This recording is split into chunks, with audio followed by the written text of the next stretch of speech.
Thank you all. It is, welcome everyone. It is such a delight personally for me to be back here. I want to thank especially Senators Stabenow and Peters for welcoming me, and Deputy Secretary Sue here today. And my thanks as well to UAW President Curry and John Bozzella, who, along with a fantastic group representing labor and industry, including Tom Gallagher of Altium, joined us just now for a roundtable on how we can nurture this brand new industry, which is the battery industry in the nation, and capture the vast opportunity ahead for creating jobs here. In the last 3 years, the number of EVs on the road in the world tripled. And in the global opportunity for electric vehicles will grow to be $50 trillion by 2030. So we in the Biden-Harris administration believe that all of this growth is going to make the battery industry a dominant 21st century economy and will create millions of jobs. The question is, who's going to lead that market, both in the United States and globally? Who's going to be working those jobs? Who's going to be manufacturing those batteries? President Biden wants them manufactured here in America by American workers. And the Inflation Reduction Act and the Bipartisan Infrastructure Law and the CHIPS Act, that agenda, that troika of bills, are making it an irresistible proposition for batteries and the full battery supply chain to be made in America. And so, the battery has a whole series of suppliers to the battery, to making a battery. You need a supply chain for things like anodes, graphite material for anodes. You need suppliers of critical minerals like lithium and cobalt and nickel for cathodes. We have to create new high-quality jobs as part of that necessary supply, probably the first most important part of the supply chain. And we need to have jobs that workers want to pursue and that they want to train for and that they can grow in. That supply chain requires droves of workers, and they are literally jobs that did not exist in this country before. These are parts of the supply chain that we're building entirely from scratch. And we need to build a labor force alongside that supply chain. So I'm a big believer, the Biden-Harris administration is a big believer in the grit and the resilience of American workers. They're the best in the world at innovating and collaborating and troubleshooting.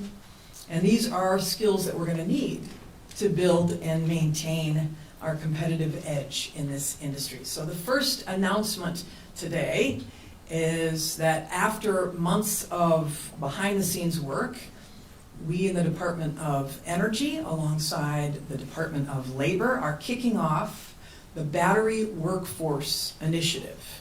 This initiative is bringing together the best minds from across the battery industry, employers, manufacturers, technical experts, workforce trainers, labor unions, and together we're going to figure out how to recruit, how to train, how to retain the workers that we need for these jobs. The effort got a huge lift from the President's legislative achievements, which obviously pairs investments in clean energy manufacturing with historic labor standards and apprenticeship opportunities. That combination means that these will be high-road jobs that workers will want to take on. But getting this right is going to take continuous dialogue, and what better place to have that discussion, to start that off than here in Michigan. When the auto industry was at rock bottom in the middle of the financial crisis, we looked to the future with then the help of the Obama-Biden administration.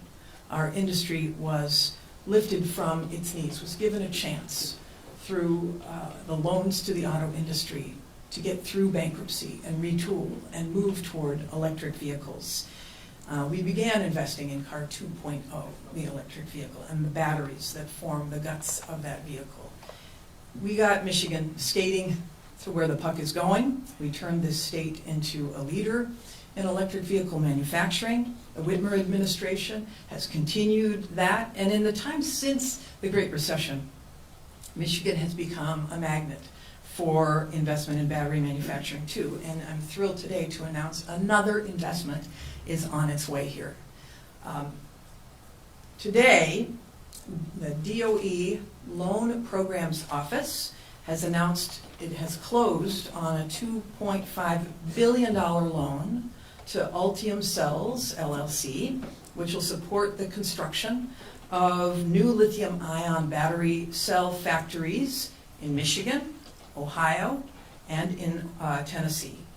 This is the first loan that the Loan Programs Office has closed exclusively for a battery cell manufacturing project under the Advanced Technology Vehicles Manufacturing Program, and that program got a $40 billion boost in new lending from the Inflation Reduction Act. That program was conceived by Senator Stabenow back in the day. And this, you've got to be so proud that the idea that you had and now the additional resources behind it are really taking off, and the proof will be in the pudding here in Michigan and in Ohio and in Tennessee. It's going to help create, this announcement alone will help to create 6,000 construction jobs and over 5,000 new operations jobs, high-quality operation jobs, when these three factories are at full capacity. In Michigan, it will mean 2,000 construction jobs and 1,700 permanent operations jobs in Lansing. And now, after last week's historic vote in Ohio, where Ultium workers registered their overwhelming support for UAW representation, we can say with confidence that so many of these jobs are going to be union jobs. And that's just one of many multi-billion-dollar investments in America announced since the president signed his clean energy agenda into law. We know that by 2025, there will be 10 battery factories operating in the United States. By 2025. By 2030 in North America, that capacity will multiply 20-fold. There is just a huge demand and now huge incentives for all of that investment to happen here in America. And that rush into American manufacturing really marks a new chapter for this country's industrial legacy, one that is bursting with potential. We made a bet. We in the Biden-Harris administration made a bet that looking to the future will generate manufacturing jobs here instead of seeing them go offshore to places with low wages. This is bringing manufacturing back and bringing future manufacturing to this country. With the Battery Workforce Initiative and the Loan Programs Office announcement, and now the unionization of the battery plant, those three announcements are terrific news for the future of workers in America. And now it's my pleasure to turn it over to my colleague and my Battery Workforce Initiative partner, Deputy Secretary of Labor, Julie Sue. Thank you so much, Secretary Granholm. Just a point of personal privilege, I had the honor of working with Secretary Granholm before she became the Secretary in my home state of California, where she has done transformative work from Michigan to California. And I've been in the room when I've heard the President say to her that if she was born in the United States, she would be sitting in his seat. So I would like to imagine that that is the country that we live in. It is great to be back in Michigan. It is not a coincidence that we launched this Battery Workforce Initiative here, where Michigan has led the way in so many ways. And this morning, as the Secretary said, we met with business and labor to think about how we are going to build the future of America, a future that is built on clean energy, on good union jobs, on affordable electric vehicles, and on healthy communities. We know that these are not just abstract policy goals. These are these are real challenges.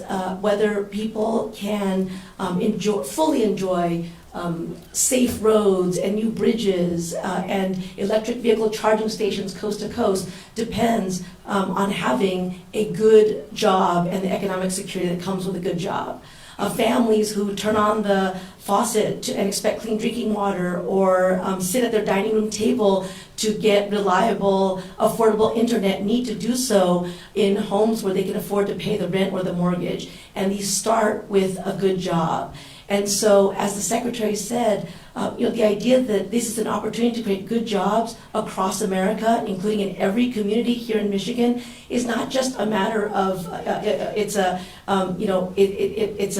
it's a good thing to do. It is also the way we answer the question of how are we going to have the workforce to do this work by focusing on good quality union jobs.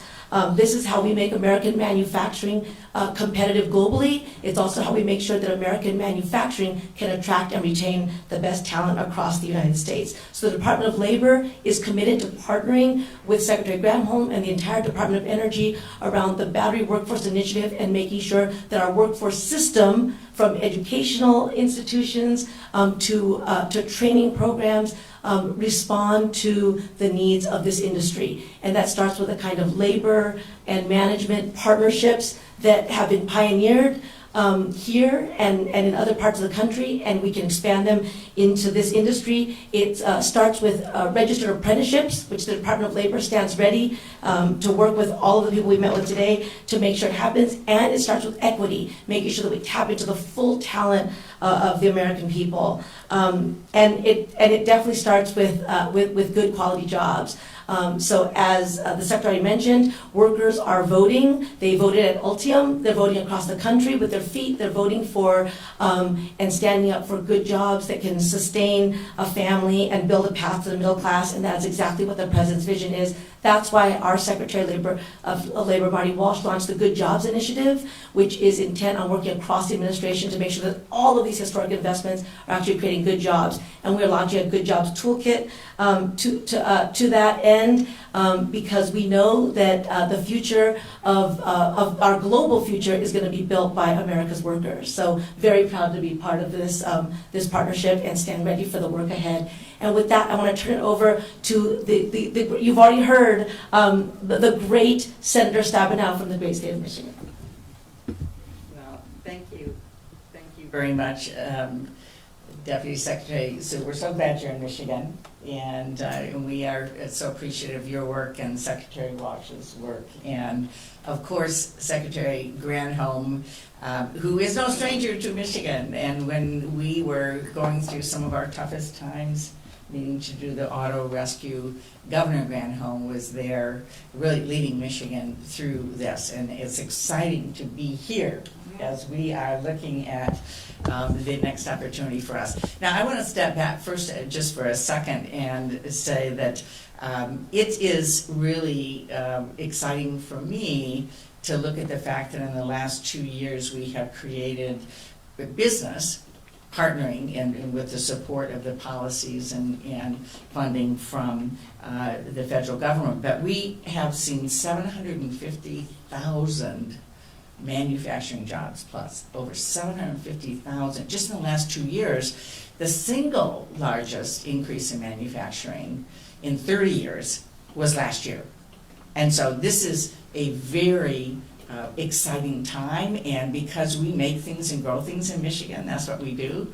I don't think you have an economy unless somebody makes something and somebody grows something, but we make things. And so when we're talking about the future of electric vehicles and so on, we understand that we're talking about Michigan. Yeah, and certainly Senator Peters and I know that as my partner in this. So I will also tell you that it is exciting for me to see the steps we are now taking on infrastructure. I have a Michigan-made EV that's charging right outside this door. I was so excited to walk up and see an actual charging station, and thank everybody for doing that. But we are on the move right now. We are on the move. And so the discussion this morning, talking about workforce, which is critical, is frankly needed because we are making things here. We're going to make these batteries here.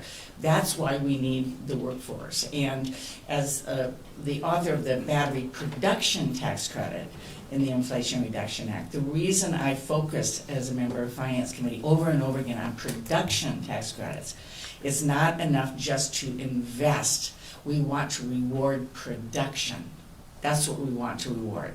And that's what we've done now. And we are seeing the whole supply chain, all the wonderful businesses that we have talked to this morning, as well as the UAW, as well as all pieces of the supply chain coming together because we are going to reward making it here, which is very, very important for us as well. I am, Secretary Granholm, very excited about the ATVM program and seeing the investments now that are coming in this because it's another important piece of how we create these jobs here and how we keep the vision going as well. But I will also say that we have so much work on so many different levels to do together on the whole piece, and that's what we talked about with workforce development. We've got to have the workers, we've got to have them trained, we have got to have the kids in school, K-12 education, excited about this industry. This is the future, this is the cool part of things, and we're doing it here, and we need to excite young people to want to be a part of this as well. So whether it's the Inflation Reduction Act, the CHIPS Act, bringing jobs home, what we're doing in infrastructure to give us those investments that allow the charging stations to be all over the state and all over the country, we have a vision in place, and it's not by accident. So I want to thank President Biden. I want to thank our leaders that are here today. This is a vision that has been put together to make sure that we are bringing jobs home and investing in America in good paying jobs. And I'm excited to see what the future is going to bring for all of us. Now I'm going to turn it over to my partner in the United States Senate who is doing wonderful work, Senator Peters. Well, thank you, Senator Stabenow. Great to be with you. Great to be in the same place in Michigan. Usually we're separate places, so it's great to be together. But that's because this is so important as to why we're here. And certainly, Deputy Secretary Sue, thank you for being here in Michigan. Thank you for all your work. And Secretary Granholm, this is so great to have you back in Michigan. I've had the pleasure of working with you as governor, as a state senator, and then in part of your administration. And now get to work with you again at the federal level. And certainly your leadership on energy issues was quite apparent throughout your career, so it's great to have you spearheading this initiative as well here in Michigan. As has been said, it's clear, we know that the future of transportation in the world is changing dramatically. It's transformative as we move away from internal combustion engines into electric. It's a future that our domestic automakers have fully embraced and are making substantial investments. We know that is where the world is going. We know it's essential for us to deal with climate change and to bring down carbon emissions, and something that's an existential threat to our planet and will be the transportation sector is leaning very heavily into to make sure that we deal with that. We also know that the future of transportation will also involve autonomous vehicles that our domestic automakers are investing heavily in, and with autonomy, all the engineers tell me an electric power plant is the ideal power plant for autonomous as well. So this is where we are going, where the world is going. But we also have to be very conscious of the fact that there's a lot of competition out there for this. And we have folks around the world that are investing heavily in this as well. And right now, some countries have a large share of battery production. China, for example, produces about 70% of batteries. And so we cannot let this development go without responding in kind and with substantial coordinated fashion. And that's what the Biden administration, Biden-Harris administration is doing. It's what we're seeing with this initiative right here. that we have to make sure that it's the United States that is the leader in this technology. It's the United States that leads the world, and jobs are here in our country. We all lived through a horrible pandemic. We saw what happened when to our supply chains in a pandemic, when we had highly efficient supply chains that were not resilient because we were over-dependent on foreign sources for critical materials. That can never happen again in this country. We have to make sure we're making it here in the United States. I don't believe you can be a great country if you don't actually manufacture and make things. That's the commitment we're seeing from the Biden administration to make sure that we're making those things. And that is why we work so closely with them to pass the bipartisan infrastructure package, to pass the Inflation Reduction Act, that's making investments in this industry in particular. We're seeing part of that today with the great announcements. If you look at some of those investments, some of the investments are in battery manufacturing to step that up. You've heard the incredible scaling that's going on in that area, which means we're going to need to have more workers. But in order to get that business, to bring it off from offshore to the United States, we have to have workers that have the training. And if we don't have that, we're not going to get the business.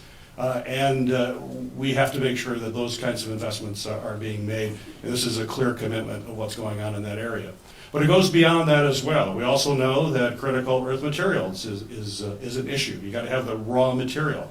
The infrastructure package, as well as what we see in the Inflation Reduction Act, is to make investments to expand that kind of mining operations. We have provisions in there to actually look at coal mines, and we heard today from the mine workers of techniques that are going to be recovering coal ash in order to collect rare earth materials that can be used in battery production, keeping people in good paying jobs and using a resource that we have in this country. It's about innovation, so we move away, so we aren't so dependent on rare materials. We heard today in our conference from a company that's moving away from cobalt and other types of rare earths, so we're not dependent on foreign sources for that, localizing it, making sure American workers are doing that. And we've also heard about how important these two bills were to create the demand necessary for companies to make the long-term investments, understanding this is the future. So it is exciting to be here. It's great to be a partner again with Department of Labor and Secretary of the Department of Energy as we move forward. But what was very clear in the discussion today, one is that we have to make sure we're training the workforce. And we already have tremendous skills already in our workforce when it comes to manufacturing. That's what we know how to do here in Michigan, so we're the ideal place to do that. But we also heard that this public-private partnerships are incredibly important. We're going to have to work together. We're going to have to lock arms for us to be number one in the world, which we will be. We will do it when we do it collectively, when we collaborate, when industry collaborates, when the federal government, state governments, and other entities come together and collaborate. You're seeing that here today. This represents another meaningful step from the Biden administration to make sure that when it comes to the future of transportation, when it comes to the future of energy, it's the United States that leads the world, and we continue to set the pace for everybody else. And with that, I will turn it over to Tom Gallagher, who is the VP of Operations for Altium, with the big announcement today. Yeah, so thank you, and good morning. So today brings us to a very important announcement in the history of Altium cells. So today, the Department of Energy and the Loan Program Office are announcing a $2.5 billion loan investment in Altium cells. That's significant, and a big portion of our investment, which will support operations in Tennessee, Ohio, and of course in Michigan. So we're excited about that, and certainly the forethought and vision of Senator Stabenow, your creation of this is coming to fruition now with this latest transformation of Altium cells and the investment. So we're so happy about that, and to have you part of today's event so significant. And certainly all the work from the Department of Energy and the work that they did working with our team to collaborate to learn more about our business, our structure, our workforce, our strategies.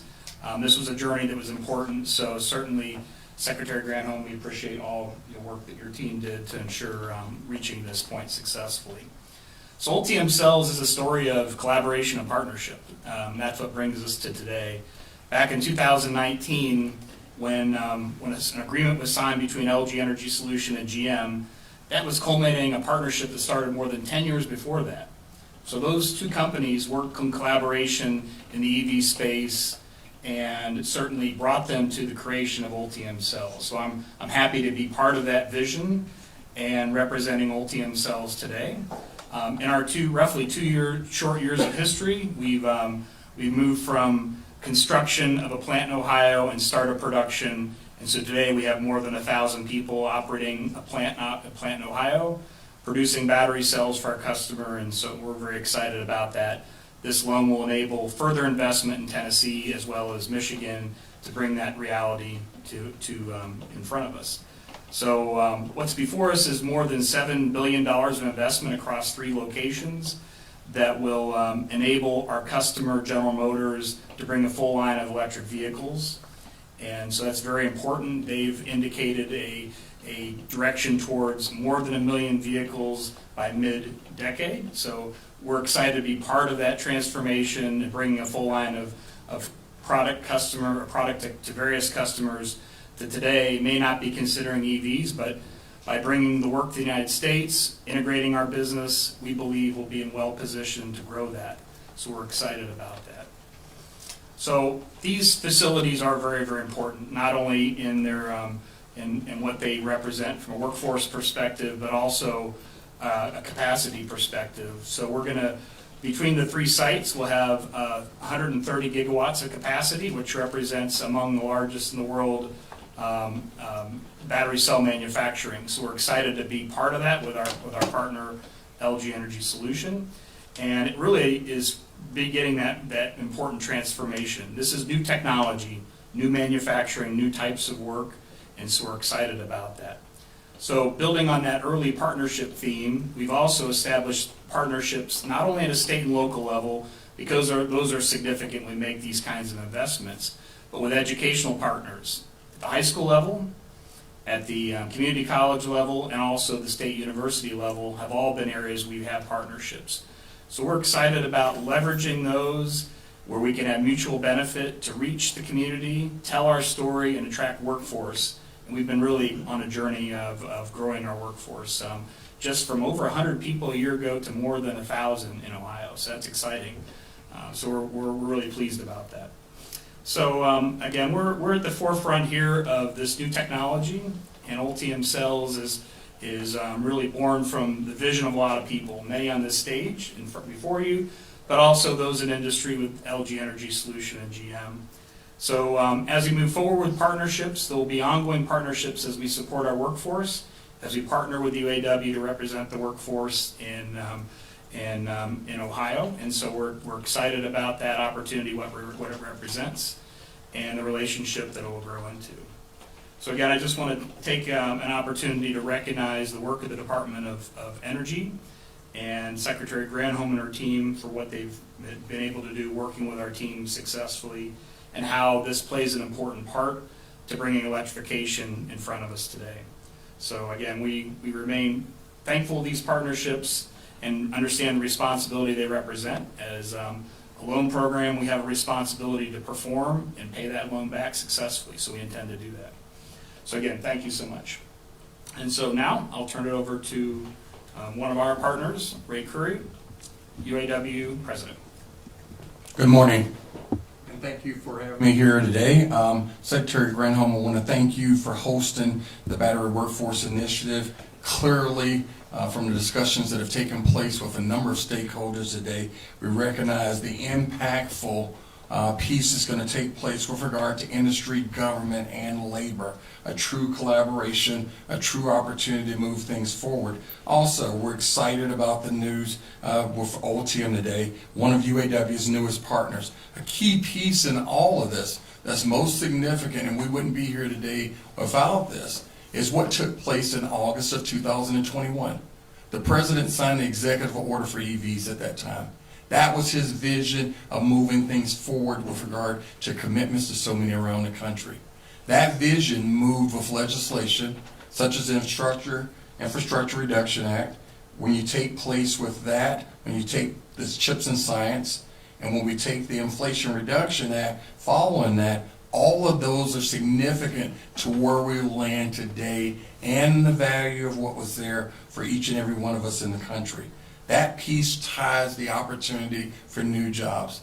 the opportunity to grow new union jobs. And a significant piece for all of us is that if the U.S. doesn't invest in upstream battery supply chain, U.S. manufacturers will be dependent on imports as we build battery production capacity.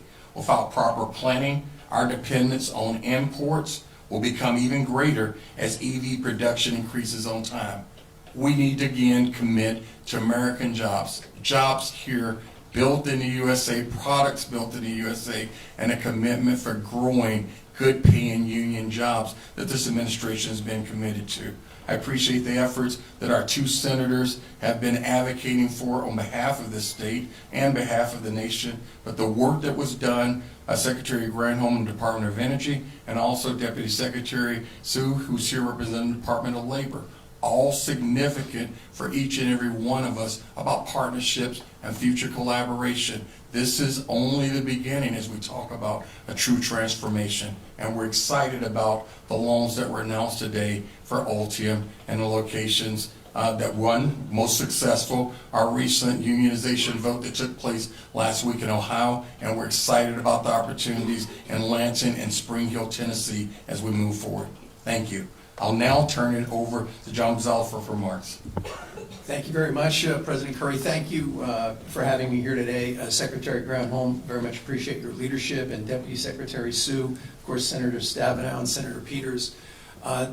This initiative, the Battery Workforce Initiative, could not take place at a better time and a more important time for the transformation of this industry.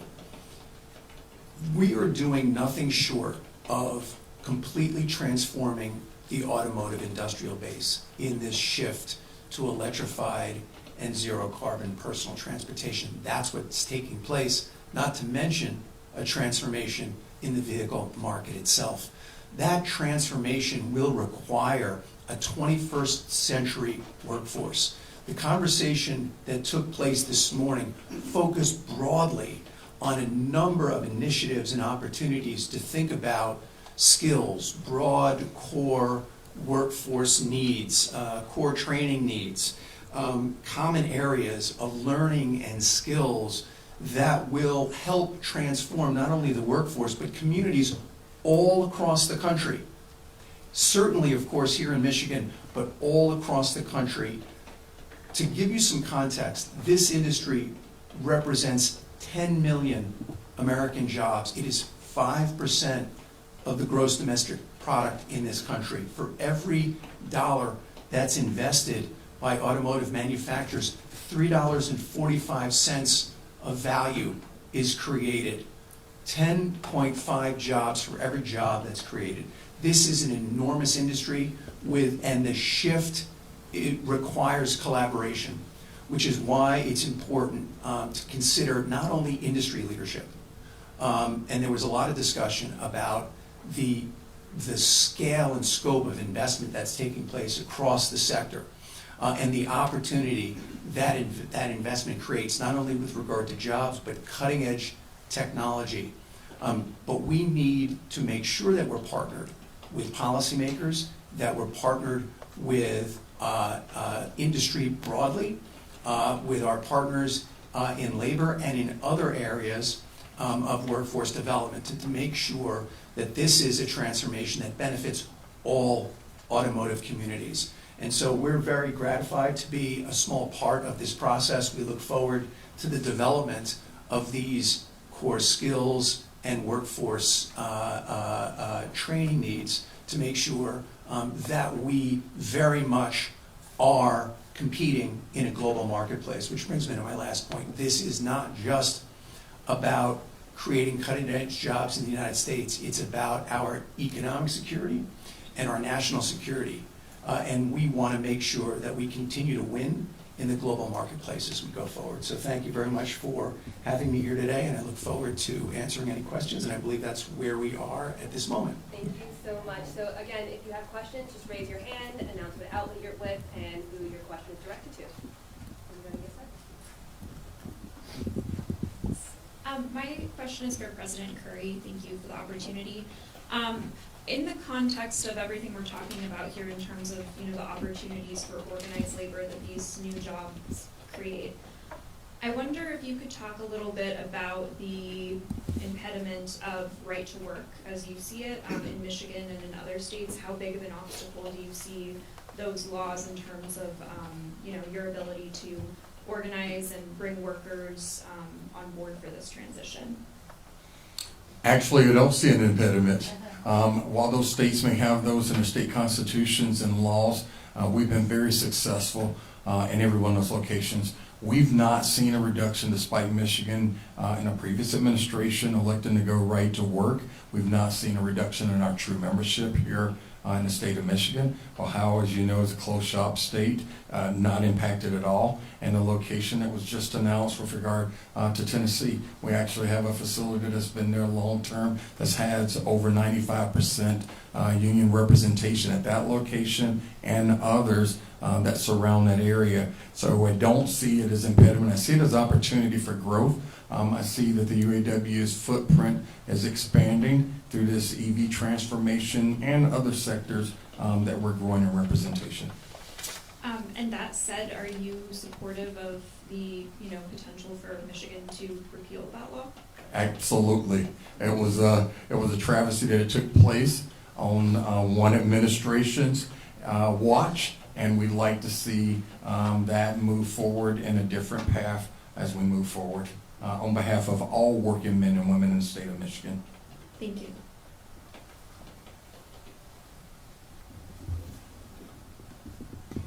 Hi, Alex McClellan, WDET. Question for Ray. How do you see the investment in electric vehicle manufacturing and all that stuff? How does that tie in with the current UAW auto workers and kind of integrating them into the future of the auto industry? The biggest part that's been most exciting about this opportunity is our membership is not sitting on the sidelines. We're actively engaged with each one of the OEMs and related suppliers as this transformation is taking place. Each one of the announcements has come with new opportunities and increased capacity with regard to the volume that's being produced, also increased job opportunities for our membership at each one of those locations. When we have a chance to partner together and talk about things up front, instead of things being engineered and then brought to the floor, it's a great opportunity for the membership to have full engagement on what's taking place. Clearly their future, they're actually building the products each and every day, and they're having an active voice in what's taking place. Mike Whalen with CNBC. Everyone mentioned kind of the IRA. What are the expectations for it to be finalized regarding the EV credits? And is there still discussion that being walked back to maybe include manufacturers who are investing in the U.S. currently, such as Hyundai, who's been a vocal opponent of the current regulations? And then secondly, regarding Ultium, we're in negotiations, and I think we're almost outside of the 5-day window to appeal the vote or appeals. Can we get a deal done prior to the national agreement next year? First, let me take, as the author of the original EV tax credit, let me say that where we ended up in the Inflation Reduction Act was certainly not where I had hoped. I think it's much more complicated and difficult for the next few years for the industry to use. But we're working through that. The companies are all very, very much engaged. I don't, in the short run, see changes being made, although I would support doing that.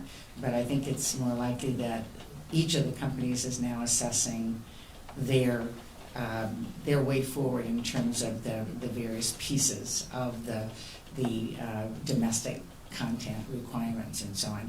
I've been asked frequently about comments from our friends when President Macron was in town, or meeting with our friends in South Korea who I've met with and so on, about their concerns. I would encourage them to come make EVs in America, and we would love to have them making EVs in America and be a part of what we are doing. Countries around the world all have their own consumer credits in their countries for their vehicle manufacturers. And so we are just doing the same in terms of saying, come on, open a plant, you can participate, but we want product being made in America. Let me just follow quickly in terms of the timing of it. From the Biden administration, Treasury is obviously looking at the crafting of all of the tax credits that were associated with the Inflation Reduction Act. I think you'll see final guidance over the next few months in that. And I would just say the whole purpose of the Inflation Reduction Act is to get to reshore manufacturing, to get manufacturing in America. We understand that the timing may be difficult for some to do immediately, but it is a complete pull. It's a pull of manufacturing here, and that is what we're seeing in the announcement today and the other announcements that have been made since the IRA was passed. Just to follow up on that one, our expectation is the 5-day window, as you mentioned, on regarding appeals will pass here soon. We look forward to being able to start the bargaining process at the beginning of the year, at the same time while Ultium is starting their launch. And we are very optimistic that we can complete that bargaining process expeditiously between the partners. Because remember, we've got 2 other locations to bargain for after that. Yeah, I would just reinforce Ray's point. So the workforce indicated a preference to be represented by the UAW. And so to uphold their preference and their desire, we're going to work quickly as possible to execute a collective bargaining process. Those don't typically have designated timelines, but it starts with open communication, sharing, and collaboration. So we're looking forward to that. Paula Gardner from Bridge, Michigan. Tom, I'm wondering, how are your operational cost structure estimates changing now that you have the union vote? So yeah, at this point, it would be premature to indicate. I mean, the collective bargaining process would outline any changes to our business structure and cost. But when it comes to collaboration with the union, I believe there's opportunities where expertise can be brought and collaboration and improvements can be made both in quality and productivity to aid the business to be successful long term. So it's our intention to maintain our business case that's outlined in the framework of our Department of Energy. Our loan has a specific business case tied to it and being approved, so we intend to meet those expectations from a cost structure perspective. Can I just add to that? Because the whole, one of the Inflation Reduction Act pieces was to incentivize the payment of prevailing wage and apprenticeships. There's a 10% kicker for companies that do that to help to bring down their costs and to make the business case work for them as we're competing globally as well. So there's also a kicker for locating in a disadvantaged community or in a former coal or energy community. So there's significant incentives for companies to actually allow for a union partnership within the Inflation Reduction Act. Thank you. And just to follow up on that, for Mr. Curry, we've been told that the Ultium jobs were good jobs and now they're good union jobs. So can you define the difference? There's a voice at the table. And now UAW and Ultium will have a joint partnership. The workforce is there with regard to Ohio after this current vote and in the future Lansing and Spring Hill will be able to have a voice in what takes place in the day-to-day operations of that facility. And that's a key piece on our collaboration as we move forward together. I'm going to build on that very quickly to say the other big piece is the potential for labor management partnership when it comes to training has a direct impact on the ability to attract workers, retain workers, build worker voice into what happens in trainings that is, we've seen benefits elsewhere and we expect to see it here too. Yes, President Curry, Stellantis on Friday shuttered Belvedere, 1,340 jobs. The union's very angry about this. The question becomes, what is that kind, because they said that they closed it as a result of EV cost. So the question becomes for you, what does this mean to the UAW? And in particular, what does it mean for the national contract as we start heading into that? One piece is the plant's idled with the notice that was given on Friday, effective February 28th. And we're very hopeful that there could be a future product in that location, whether it's an electric vehicle or other. We will advocate with the necessary parties of the administration, including also the governor of Illinois and other officials, to make sure that we can possibly bring something to the forefront. There's the opportunity, again, just like this announcement here today, there is an opportunity for that facility to have a new product. That facility's been there since 1965, and it's significant to keep those members fully engaged ahead of any provisions of the 23 national bargaining. It's going to be significant to get an announcement prior to that date. This will be the last question. Oh, thank you. Hi, this is Sam with MERS News. My question is for Secretary Granholm and the senators here today. What would you like to see the Michigan legislature do differently when it comes to attracting these large-scale energy investments? Well, first of all, I really congratulate Governor Whitmer on their focus. I mean, we've been working closely with them and the MEDC to do what needs to be done to put together packages to woo jobs here. I think they need to keep doing it. I think the new legislature, and I'm sure they will, make it a top priority. I think on the skills development piece, I know that's a priority and really needs to happen, and we need to be looking at, you know, how we support more opportunities for kids in schools, K-12, to be connected with STEM and understand that manufacturing is exciting and so on. So I would expect them to be doing more in those areas. I think we have a great new team coming in January, and they're going to make education, workforce development a top priority. Just to add everything that certainly what Senator mentioned, but I think we already have an incredible competitive advantage, and the legislature and the governor has been doing a great job of going around the country and telling folks who are in the auto business, this is where you want to be. If you want to be in the battery business, this is where you want to be because of the synergies of both research and development that is done here in Michigan, as well as advanced manufacturing that's done here, and the entire ecosystem already gives us an incredible advantage. In fact, we heard from a major battery producer who came to Michigan, and he talked about he came to Michigan because this is the place that you want to be. If you want to be in this industry, you want to be in Michigan. We should be very proud of that. We should be very loud in making sure that people understand that from a business perspective, there's no better place if you want to be in EVs than Michigan. You know, when I was governor, I used to say all the time, we need a partner on the federal level to be able to attract these job providers from around the globe, because without the federal government's incentives, we are bringing, any state is bringing a knife to a gunfight.